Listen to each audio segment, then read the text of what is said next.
Պատվարժան դատարան հանրային մեղադրողը 21-11-25 թվականի որոշման դեպի քրեական օրենսգրքի 300-ները փոխվածի 3-րդ մասով ըստ մեղադրողի համապատասխանում է 441 փոխվածի 2-րդ մասի 3-րդ կետին։ Նախատեսված քրեական հետապնդում է եւ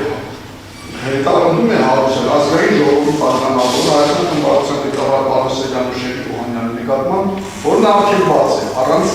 պատշաճ ընթացակարգով ազգային ժողովի համաձայնեցությամբ։ Քրեական դատավարության օրենսգրքի 12-րդ փոխվածի առաջին մասի 6-րդ կետի համաձայն քրեական հետապնդում չպետք է հարուցվի, իսկ հարուցված քրեական հետապնդումը ենթակա է դադարեցման եթե 6. Իրավասում արույնն է պատշաճ իրավական ընթացակարգի արդյունքում ենթադրյալ անձն կատարած անձին չի զտել անձեռնմխելիությունից։ Վերօրյալից ելնելով եւ ընդունելով պատգամավորի անձեռնմխելիությունը սահմանադրությամբ 66-րդ հոդվածը քրեական դատավարության օրենսգրքի 12-րդ հոդվածի առաջին մասի 6-րդ կետի եւ ապահովելու համար Պարոս Սեյրանի Օհանյանի պատգամավորական անձեռնմխելիությունը միջնորդում են դատարանցը Սեյրանի ու Շեյխ Օհանյանի նկատմամբ քրեական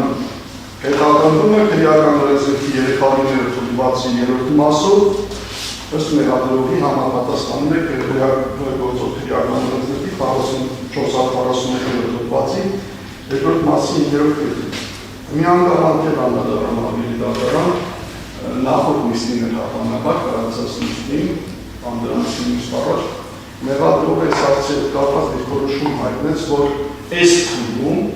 օրենսդրական նման հնարավորություն ընձեռված չի լինելու ազգային ժողով մեղադրողի ընձեռված չի այս հնարավորությունից օգտվելու համար, այսինքն անձեռնմխելիության նիստական մեղադրանքի հետ կապված։ Բայց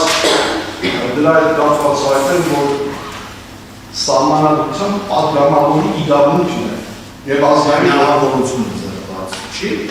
այլ այս քունչ, ասես դատարանության գնում, պես կարծիք է ես այդպես է համապատասխան որոշումներում, որ դատարանական քննության փուլում է հնարավորություն հարցը լուծել, սահմանադրական դատարանը այդ մասով ունի որոշում։ Հենց այդ 16-19-ում էլ չեմ սխալվում, անդրադարձ կա։ Ընդհանրապես դատական նիստը հետաձգվում է համապատասխան միջոցներ ձեռնարկվում է դատախազության կողմից։ Այդ մասով հնարավորություն կա։ Սահմանադրական դատարանը նա անդրադարձ կատարել է։ Սա այդ մասով, բայց նա հայտարարություն լավ, ես այդպես եմ կալել մեղադրողների ասած, այսինքն ես գտնում եմ շատ կարճ ասեմ, որ որևէ տեխնիկական պատճառաբանության, հնարավորության ոչ հնարավորության չի կարող պատգամավորի հետ անձեռնմխելիությունը իրավունքը սահմանափակվել։